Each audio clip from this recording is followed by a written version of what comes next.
నమస్కారం అందరికీ. Hi friends. ఇప్పుడొచ్చేసి మేము యాదగిరిగుట్టలో పాత లక్ష్మీ నరసింహస్వామి టెంపుల్‌కి వచ్చామనమాట. ఇంకా దర్శనం అనేది ఇక్కడ లక్ష్మీ నరసింహస్వామి దగ్గర కంప్లీట్ అయింది. ఇంకా అక్కడే పైనకి మన ఆంజనేయ స్వామి టెంపుల్ ఉంటుంది గదా! సో, అక్కడికి వెళ్తున్నాము. చూడండి మా హస్బెండ్ వచ్చేసి మా చిన్నల్లుడిని కొన్ని మెట్లెక్కిచ్చాడు. మనం మెట్లెక్కుతుంటే చూడండి అటు సైడ్, ఇటు సైడ్ లొకేషన్ చాలా అంటే చాలా బావుంటుంది ఫ్రెండ్స్.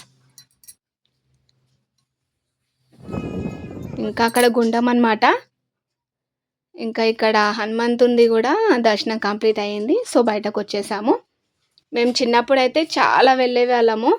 ఒక 1 ఇయర్‌లో 2, 3 టైమ్స్ అయినా మేము యాదగిరిగుట్టకి వెళ్ళేవాళ్ళమనమాట. ఇంకా ఇక్కడ ఒక 2 డేస్ కూడా స్టే చేసేవాళ్ళము. అక్కడ మాకు అన్నయ్య ఆ టెంపుల్ దగ్గర ఎవరివన్నా కోరికలు తీరాలని చెప్పేసి దేవుడికి మొక్కుకొని చిన్న చిన్న రాళ్ళు ఒక 7 ఒకదాని పైన ఒకటి పెడతారు కదా! బాగా గమనించినట్టున్నాడు.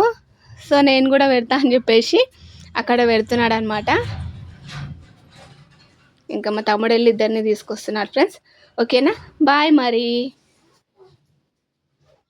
యాదగిరిగుట్టలో దర్శనం కంప్లీట్ అయిపోయింది.